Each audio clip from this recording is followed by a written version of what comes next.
የጉበታችን ስራ ማቆም ወይም ደግሞ ስራ መቀነስ ጉበታችን ለሰውነታችን በጣም አስፈላጊ የሆኑ ስራዎችን መተግበሩን ሲያቆም፣ ለምሳሌ ማጣራት፣ ከደማችን ውስጥ ጎጂ የሆኑ መርዛማ ነገሮችን ማስወገድ ሳይችል ሲቀር፣ ለሰውነታችን አስፈላጊ የሆኑ ፕሮቲንን ማምረት ሳይችል ሲቀር፣ የመድማት አደጋ በደረሰብን ጊዜ ደም ያለመቆም፣ ደማችን አይጣራም፣ በቀላሉ የመድማት ባህሪ ይኖረናል፣ መርዛማ ጎጂ ነገሮች አይወገዱም፣ ሄፓቲክ ኢንሴፋሎፓቲ ይፈጠርብናል። የጭንቅላት በሽታ ነው። ጭንቅላታችን ዲስፈንክሽን ይሆናል። በስርዓት ስራውን መስራት የማይችልበት ደረጃ ይደርሳል ማለት ነው። በእነዚህ በመርዛማ ነገሮች በሰውነታችን ውስጥ በመጠራቀምና ጭንቅላታችን ላይ ሄደው ይህንን ኢንፌክሽን ይፈጥሩብናል ማለት ነው። አይናችንና ቆዳችን ቢጫ ከለር ያመጣል። ጀዋንዲስ የሚባለው በእንግሊዝኛ ሰውነታችን ላይ ቆዳችን ላይ እና አይናችን ላይ ከለር መቀየር ማለት ነው። ሽንታችን ይጠቁራል። ሽንታችን ጥቁርና ወደ ደምነት የተጠጋ ከለር ያመጣል። የማሳከክ ባህሪ ይኖረዋል። ሰውነታችን ውሃ ያዝላል። ማጣራት ስለማይኖር ውሃ ሰውነታችን ውስጥ ይጠራቀማል። እብጠት ይከሰትብናል ማለት ነው። ስኳር ይወርዳል። ጉበታችን ስኳርን፣ ግሉኮስን ስቶርድ ያደርጋል በደህናው ጊዜ። ስለዚህ አሁን ግን የስኳር ስቶርድ የሆነ ስኳር ስለማይኖርን ስኳራችን ከመጠን ያንሳል ማለት ነው። ድካም ይሰማናል። ስኳር እንዳልኳችሁ ለሰውነታችን ኢነርጂ የሚሰጥ ነው።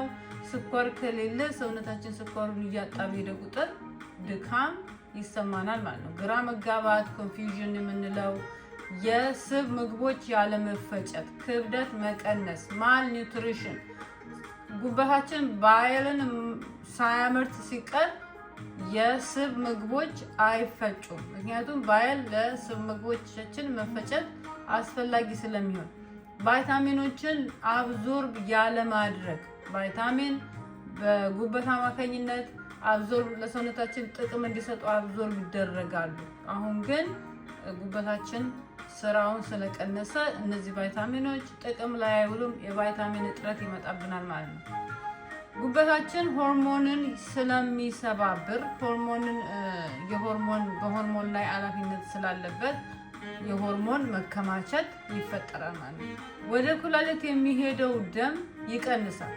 ምክንያቱም ጉበት በተፈለገው መንገድ ደምን እያጣራ ወደ ሰውነታችን እየላከ ስላልሆነ ወደ ኩላሊታችን የሚሄደው ደም በቀነሰ ቁጥር ምን ይሆናል?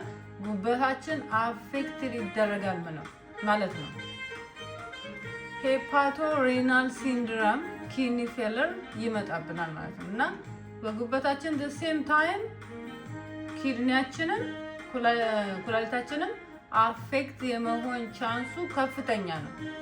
ሊቨር የኢሙን ሲስተም አካል የኢሙን ሲስተምነት ስላለበት ኢሙን ሲስተምነቱ ስለማይተገበር ምን እንሆናለን? ለበሽታ እንጋለጣለን፣ ለኢንፌክሽን እንጋለጣለን ማለት ነው በቀላሉ። ድንገተኛ ወይም ደግሞ አኪዩት የሚባለው በቀኖችና በሳምንታት ውስጥ የተከሰተ እሱም መድኃኒቶችን በመውሰድና ኢንፌክሽን መርዛማ በሆኑ ነገሮች የተፈጠረ ከሆነ በሰዓቱ ምርመራ ከተደረሰበት ከታከምን መዳን ቻንሳችን ከፍተኛ ነው ማለት ነው። ክሮኒክ ወይም ደግሞ ስር የሰደደ ከሆነ ግን በሽታውን ከመንከባከብና በሽተኛውን ቴኬር ከማድረግ እንዳይብስ ከማድረግ ውጪ ተጓዳኝ በሽታዎች እንዳይመጡብን ከመጠንቀቅ ውጪ ከክሮኒክ በሽታ ልንድን አንችልም። ክሮኒክ የሆነ በሽታ ስር የሰደደ በሽታ አብሮን ነው የሚኖረው። ማድረግ ያለብን ምንድነው? መንከባከብ፣ በሽታውን መንከባከብ፣ ቴኬር ማድረግ፣ ወደ ባሰ እንዳይቀየር መጠበቅ፣ ሌላ ተጓዳኝ በሽታ መጥቶ እንዳያዳክመን መጠንቀቅ ነው ማለት ነው። ለጉበት የማይስማሙ ምግቦች፣ ጣፋጭነት ያላቸው ምግቦችና መጠጦች፣ ሶዳ፣ ጁስ፣